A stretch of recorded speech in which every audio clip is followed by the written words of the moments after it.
Students, this class we are going to study input in Java. This is the 6th chapter of computer applications. Okay, input in Java part 1.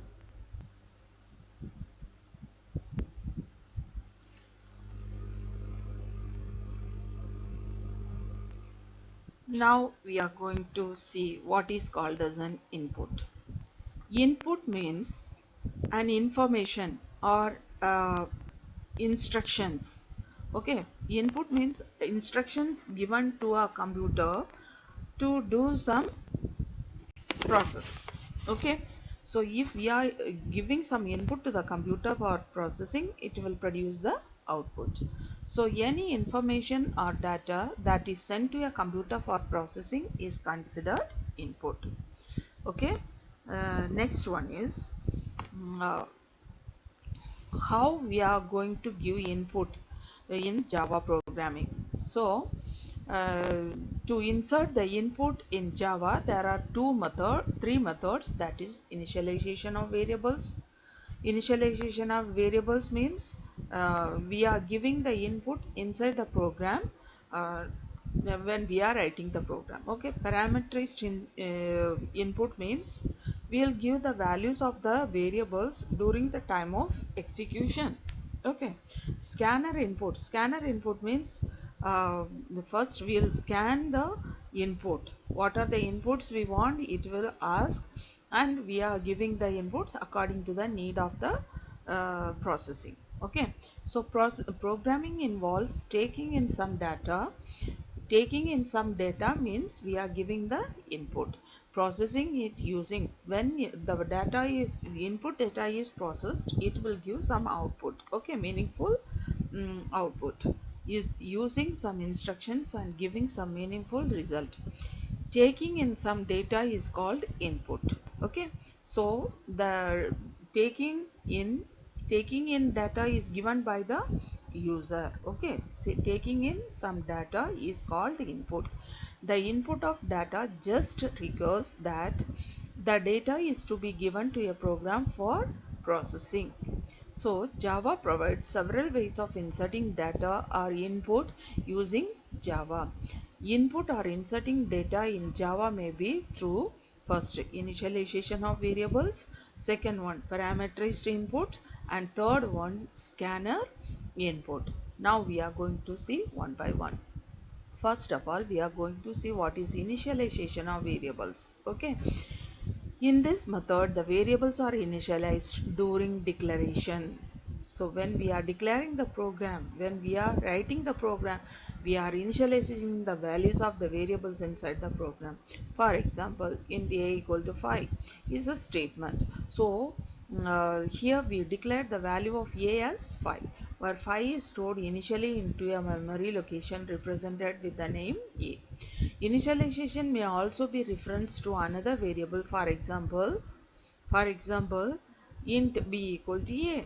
So a में जो value store हुआ है वो b में store हो जाएगा. We are not directly give the value of b as 5. So here b is dynamically initialized to the value of a. So here it is not direct initialization, it is dynamically initialized. A point to be noted where is the value of a, that the type of the initial value of b.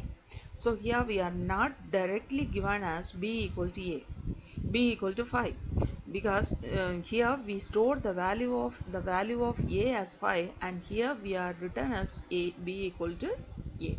So a value also 5 and b also 5 initially. Okay, after execution the value of a and b um, will change. Okay, a will remain as it is and the b value will be changed. So in initialization is the assignment of an initial value for a variable during declaration.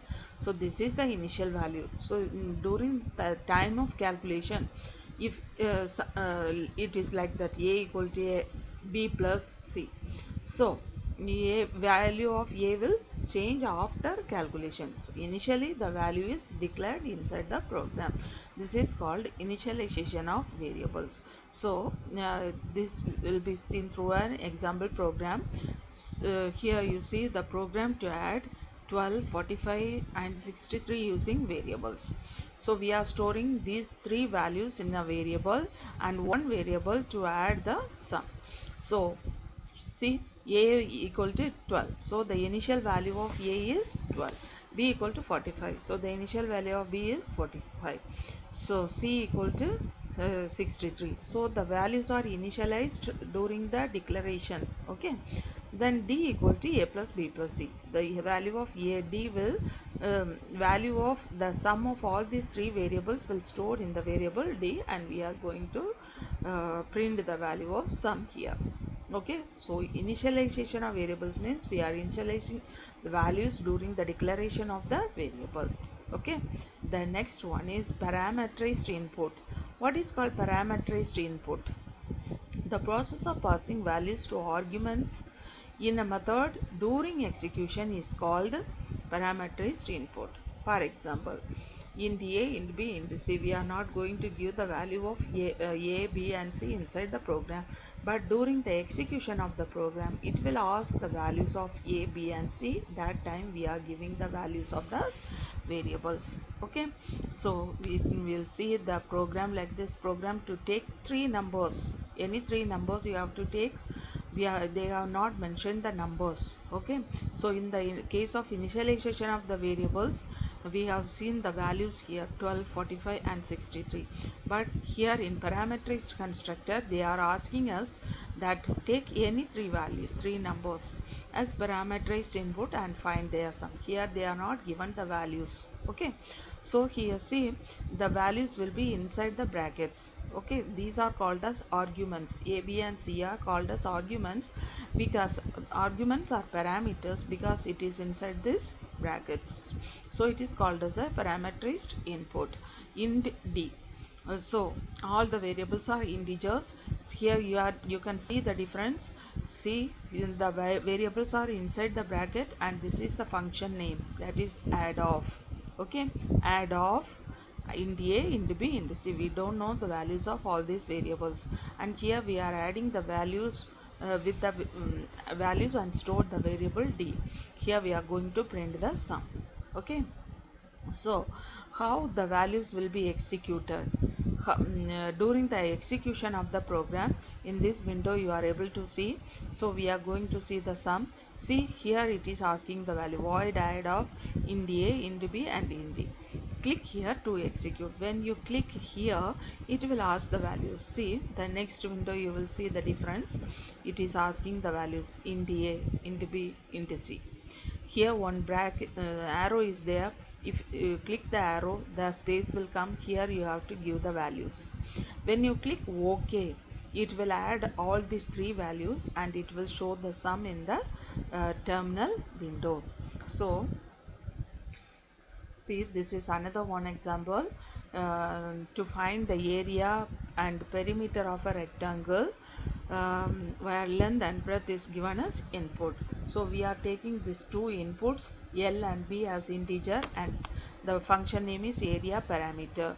So in the AP, that is area you have to find and perimeter also you have to find. A equal to L into B. So here we don't know the value of L and B. During the time of execution it will ask the values of L and B. If you give the value of L and B in the window, it will display the area and the perimeter. Okay students, see, area equal to 30 and perimeter equal to 22 it will be. Okay, now the third method is scanner input. So input through scanner class. Scanner class we are using we have to import one package, that is java.util.scanner. In two ways you are able to import the package, that is utility package, that is import java.util.scanner, or you can write like this also, import java.util.star semicolon. Okay, this is a package, utility package. So the input through scanner class. The scanner class is a class in Java UTL package which allows the user to read the values of various types from either the keyboard or a file. So it has some of the most interesting functions that allow identification and storing of data that is being input from the keyboard. The scanner class is a library class that is built in Java .util package. So the scanner class is a library class. Library class means the class that is present inside the software, that is built in which package the scanner class is present, that is java.util package. Packages are some simply folders that contain pre-compiled classes. Okay, package means it is a folder, actually the folder consisting of files. Okay, the same thing, the packages means it is a kind of folder, it consisting of pre-compiled classes for the programmer to use. Okay, so this is done by importing the package before writing the class in shown below. So if we import this package in our program, it will take what the necessary needs according to the program. Okay, this is called the scanner input. A package, as the name suggests, is a pack, that is group of pre-compiled classes, interfaces and other packages. Okay students, now here in when we are using the scanner input, we have to use one statement to accept the input, as well as to display the output we have to use one statement, that is system.in. Okay, system.in is an input stream object which is typically connected to the keyboard input of console programs. Okay students, now we are going to see some common methods of scanner class. So if we are using the variable as a short, so to accept a short variable, to accept an integer from the keyboard of short data type, we have to write next short of. Okay, if it is an integer variable, we have to write next int of. See, after next there is no space and the next letter should be capital letter. Okay, so if it is a data type is a long type, then you have to write next long of. If it is a float type, you have to write next float of. If it is a double type, you write next double of. So if you want to accept a string means group of characters or numbers. Okay, that is enclosed within a double quote. To accept a string, you have to use the function as next of. Then to accept a single line of text, one line text, okay, that is a sentence. So from the keyboard you have to write next line of. So if you want to accept a character from a keyboard, you have to write next of dot character at of which place. Okay, next of dot character at of which place you have to mention. Okay students, now we are going to see some errors, common errors that occurs during the time of writing the program and executing the program and compiling the program. Okay, so the errors are always otherwise called as bug. Bug is an error, flaw, failure or fault in a program or system that causes it to produce an incorrect or unexpected result or to behave in unintended ways.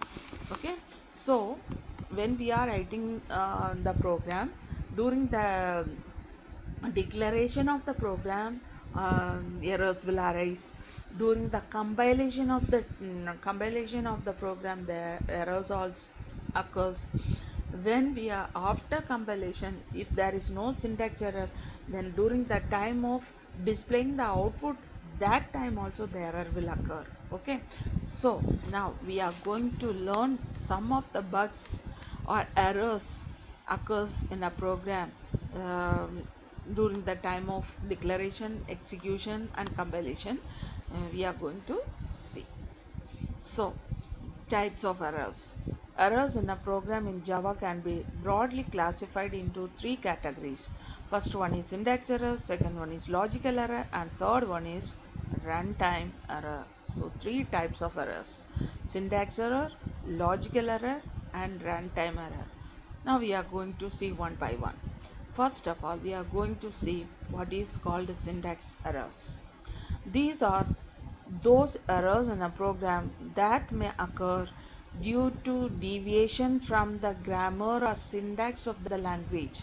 So when we are writing a program, the programmer or the software developer created some syntax to write the programs. Okay, so we have to follow the default syntax of the software.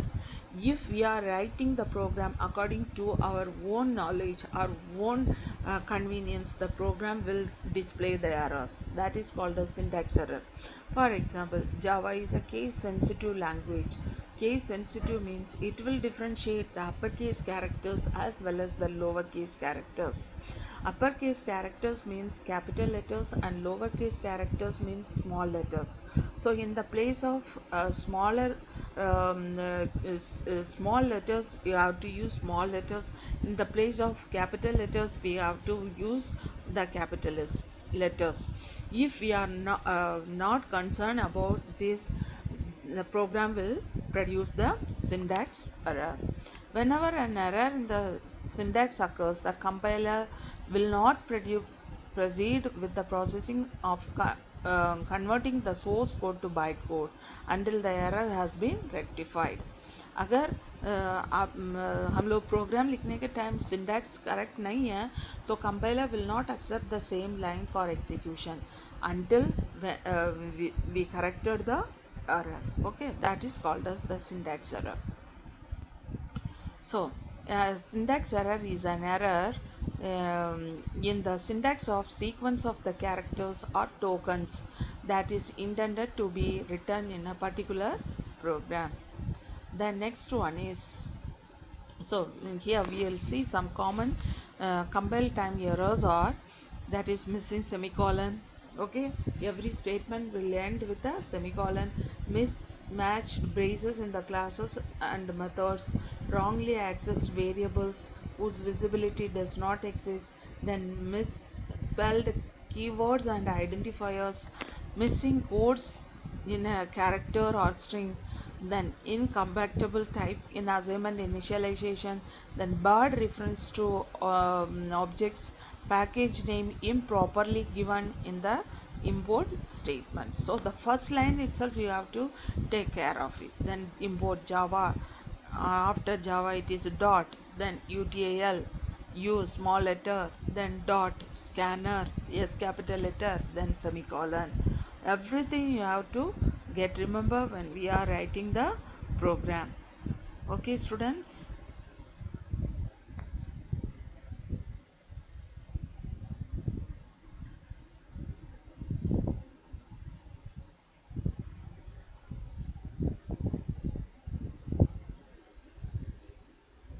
The next one is logical error. So what is called a logical error?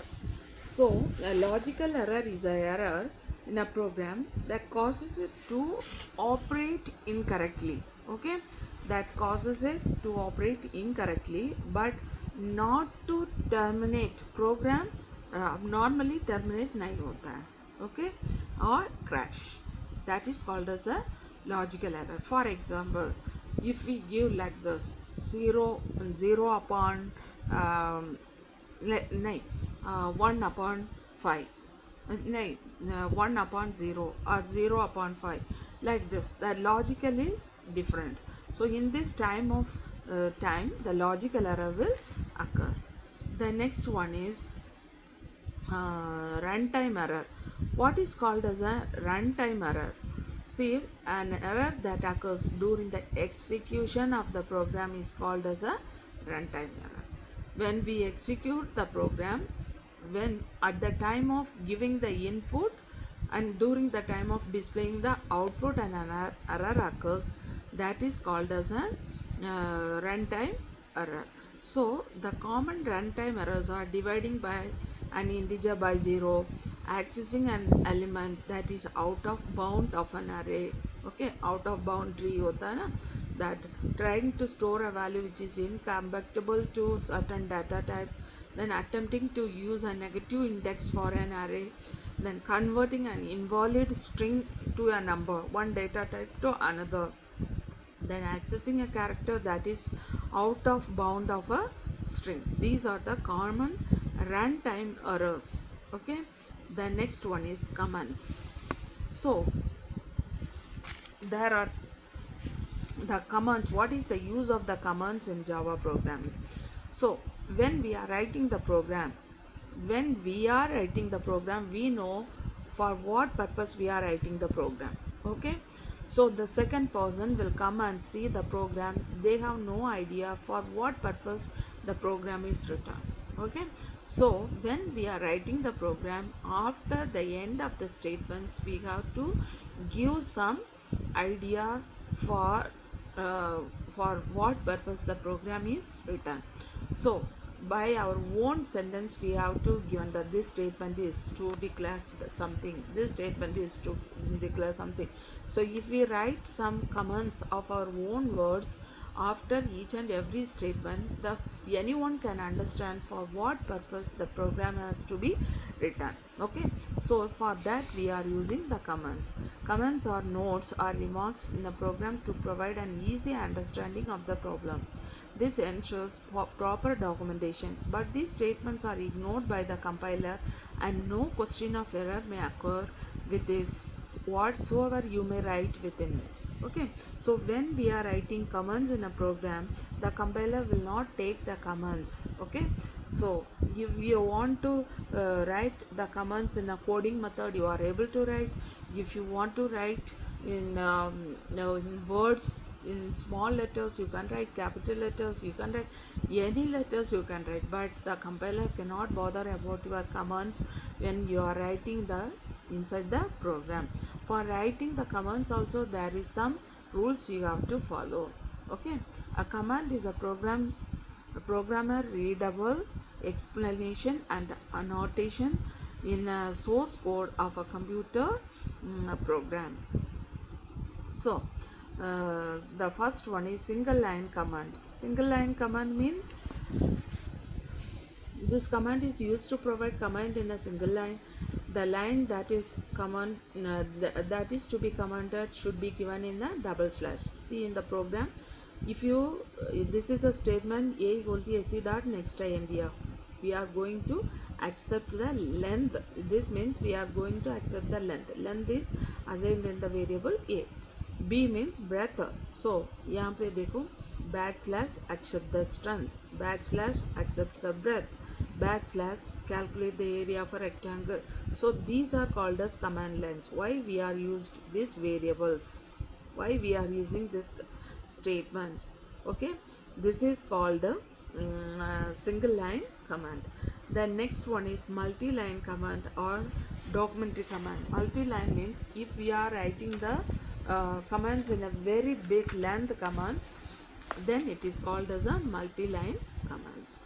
So this chapter is over here, students. The next part we will see the exercise question answers and some programs.